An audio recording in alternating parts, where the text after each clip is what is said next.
Hello and welcome. This is Lisa Jones, and you are listening to the Exploring Death podcast.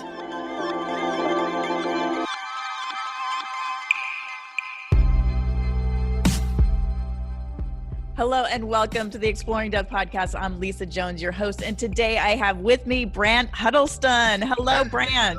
Hello, Lisa, out there in Maui. How are you? Yes, I'm doing well, and I'm trying to remember, we ran into each other at the Afterlife conference. In Salt Lake City. In Salt Lake City, which was early June, I believe. That's right. It was indeed. And wow, we both hit it off because we've got so much overlapping information, or I don't know, so much. And there's an amazing picture of us. That's right. Yes, of us having fun on the last day. On the last day, that's right. And to me, what was so interesting is that you have a podcast that used to actually have the title with death in it, but then it did. Yeah. You changed that a little bit because people are a little confronted when we talk about death, which I understand.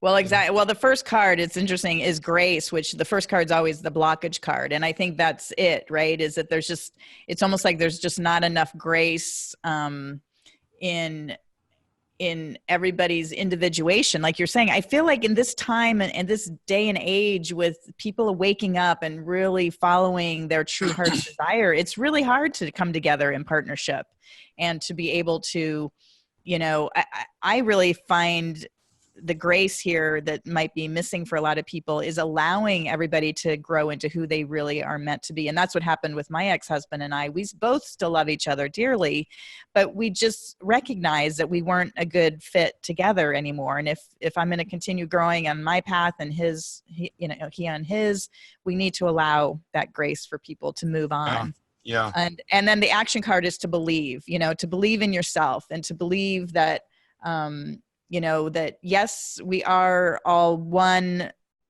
but yet we need to be that's why we came to this planet, was to be an individual and to really embrace that fully while we're here. And then ultimately surrender, and just allow things to unfold, because you never know. I mean, you might find your muse along the way. You might find that love of your life in the most unexpected place that you can ever imagine, but you need to allow your heart to take you there and not just be stuck in your day in, day out grind, right? And on that subject, yesterday I saw a documentary called Leonard and Marianne, Words of Love. And it's the story of Leonard Cohen, who's a guy, I didn't really follow him back in the day, but he was a 60s era folk singer-songwriter. You probably know his most famous song, which is Hallelujah. Hallelujah, hallelujah.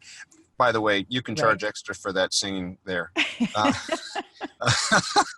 But he met his muse just randomly when he left his snowy home of Montreal as a young man, and went to an island in Greece, and he bumped into Marianne. And for the next, 50 years, she was his muse and lover, and they went in and out of relationships and came back together. And it's a really beautiful story.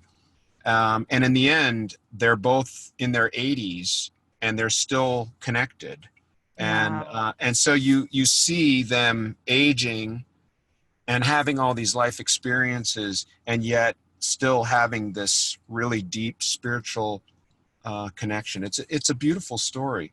Wow. Leonard and Marianne, Words of Love. And the letter that he writes her as she's literally on her deathbed it's so short, but so sweet and so to the point. It's magnificent. Really. Oh my gosh, my whole body is tingling. I'm going to have to check that out.